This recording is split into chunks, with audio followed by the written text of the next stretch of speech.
Na, štai jau praėjo šiek tiek laiko po prezidento rinkimų ir aš, būdamas labai užsiėmęs, pagaliau radau šiek tiek laiko pažiūrėti jų visų baigiamasias kalbas po pirmojo turo. Ir žinote, kadangi vis tiek aš stengiuosi, kad mano kanalas būtų objektyvus, kitaip sakant, kad jį galėtų žiūrėti įvairių pažiūrų žmonės, taigi sugalvojau suteikti šansą visiems kandidatam ir peržiūrėti jų visų kalbas nuo pradžios iki galo be jokio išankstinio nusistatymo. Ir taip peržiūrėjau tiek šito, tiek visų likusių baigiamasias kalbas. Ir net nepasakyčiau, kad tos baigiamosios kalbos buvo kažkam labai ypatingos ar labai įdomios. Ir iš visų kalbų man užstrigo tik tais vienas aspektas.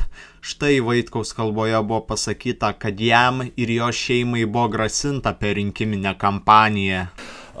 Eduardas Vaitkus susilaukė ir jo šeima susilaukė grasinimų nužudyti, buvo kreiptasi į policijos pareigūnus, jie atsisakė atlikti tyrimą. Aš dar užakcentuosiu, kad policija nusprendė, kadangi aš esu gyvas, užtat nereikia apklausti asmenų, kurie grasino nužudyti mano visą šeimą. Nes nebūtina. Bet žinote, kada buvo būtina reaguoti? Va štai, kaip prieš kelis metus kažkas sudegino vieną spalvotą vėliavą. Teisėsauga reagavo labai greitai ir štai, netgi laisvės atėmimas už kažkokio skuduro sudeginimą. Na gerai, bet pasvarstykime, kad jeigu tai būtų ne vėliava, o kažkoksai kitas politikas, kuris būtų gavęs panašius grasinimus, tai į jį būtų reaguojama taip pat panašiai teisėsaugos kaip į Vaitkų.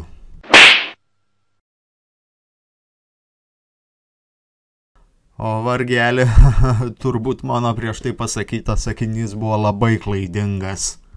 Na ir štai, mano mėly tautiečiai, jums penas pamastymui, kaip neutraliai ir nešališkai veikia mūsų teisėsauga.